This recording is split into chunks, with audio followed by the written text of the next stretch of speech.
Pourquoi faire de l'économie de la connaissance? Pour une raison très simple, qui est que, comme la connerie, la connaissance est infinie. Et ça change tout quand vous y réfléchissez bien, parce que les matières premières ne sont pas infinies. Mais la connaissance est infinie.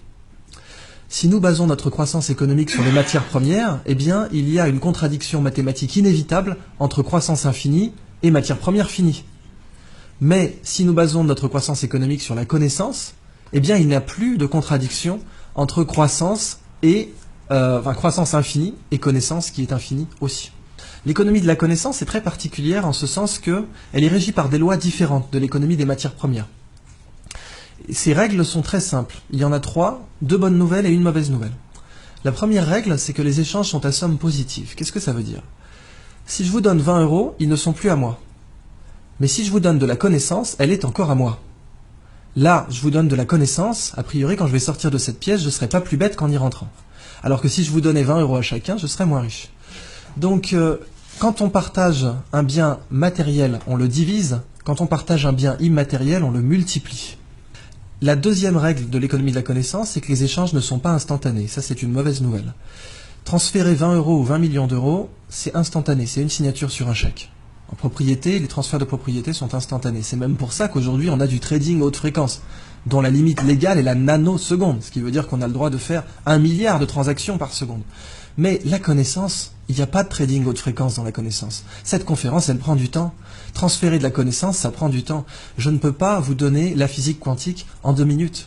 Et la dernière règle est une bonne nouvelle, c'est que les combinaisons de connaissances ne sont pas linéaires. Qu'est-ce que ça veut dire? Ça veut dire que quand vous prenez 20 € et 20 € et que vous les mettez ensemble, ça fait 40 €.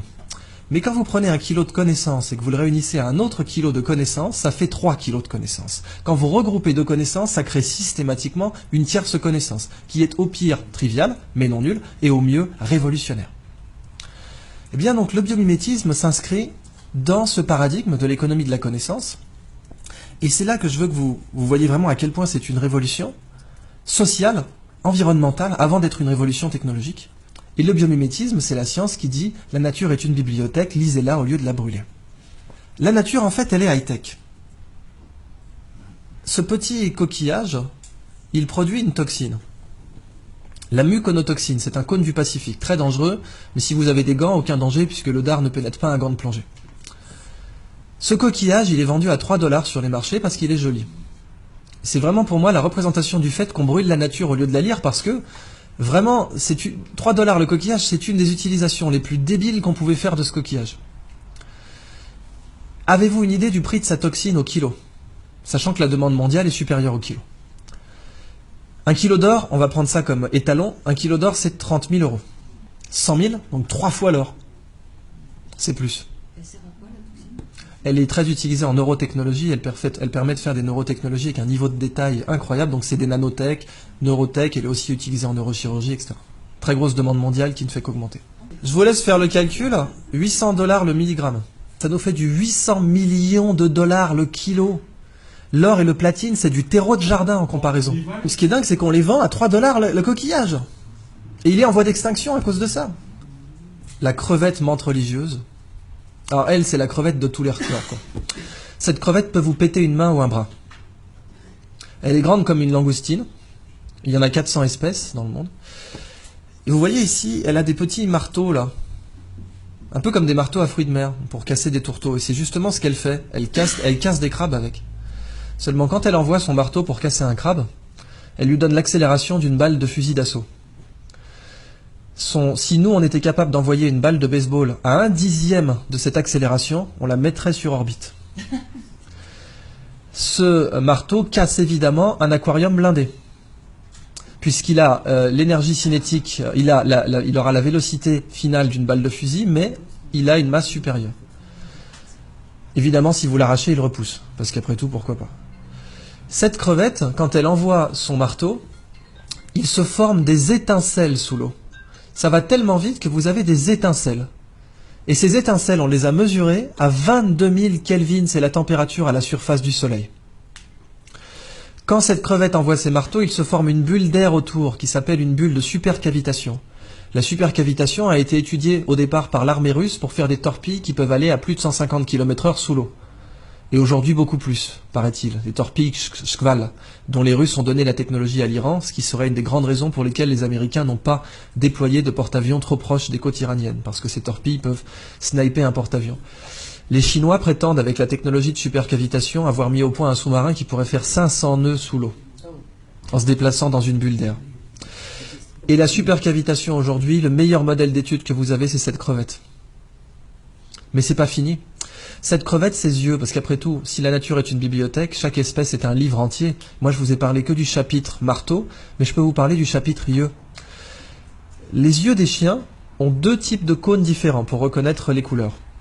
2 types de cônes. Nous en avons 3. Les chiens sont donc des daltoniens par rapport à nous. Cette crevette en a 16. Ça veut donc dire que nous sommes un tiers d'un tiers de daltoniens par rapport à elle. Elle est très colorée, mais la couleur que nous on voit, ce n'est rien par rapport à celle qu'elle voit. 16 cônes. Les Américains se sont inspirés de ses yeux pour concevoir une caméra qui permet de détecter rapidement les cellules cancéreuses dans les biopsies. C'est une caméra bio-inspirée tirée des yeux de cette crevette. Et les yeux de cette crevette possèdent l'écran solaire le plus efficace connu de l'homme. Les mycosporine-like aminoacides, qui sont des écrans solaires naturels, produits par les espèces pélagiques. Ces écrans solaires sont très intéressants commercialement parce que nos écrans solaires sont des perturbateurs endocriniens pour les coraux. Et quand on se baigne avec de la crème solaire, eh bien, on détruit les coraux. Si on avait ces écrans solaires, on serait mieux protégé et on ne détruirait pas les coraux. Dans le biomimétisme, un écosystème inexploité, c'est comme une nappe pétrolière.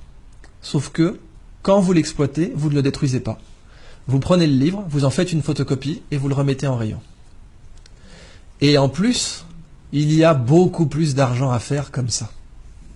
Donc c'est juste plus rationnel de faire comme ça. Alors voilà donc la fin de ma présentation sur le biomimétisme. Je vous donne simplement un épilogue pour vous parler de la Blue Economy, qui est l'application du biomimétisme à l'industrie. Et la Blue Economy, c'est une 3e histoire que je ne développerai pas, mais dont je vous donne simplement l'incipit, qui est imaginer un monde sans déchets.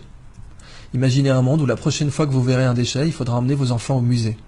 Regarde maman, une canette de crocs. C'est fou ça. Ce monde, on sait qu'il n'existe pas aujourd'hui. En fait, il existe, c'est la nature. Quand les feuilles tombent des arbres, on n'organise pas un système de ramassage. Dans la nature, les déchets n'existent pas, parce que la nature produit en cycle. Mais nous produisons en ligne. Et du coup, nous sommes la seule espèce aujourd'hui qui produit des choses dont personne ne veut. Et quelque chose dont personne ne veut, ça s'appelle un déchet. C'est la phrase de Gunther Pauli, ce n'est pas à la nature de produire comme nos usines, c'est à nos usines de produire comme la nature. Et si nous faisons comme ça, nous serons non seulement beaucoup plus rentables, mais en plus il n'y aura plus de déchets.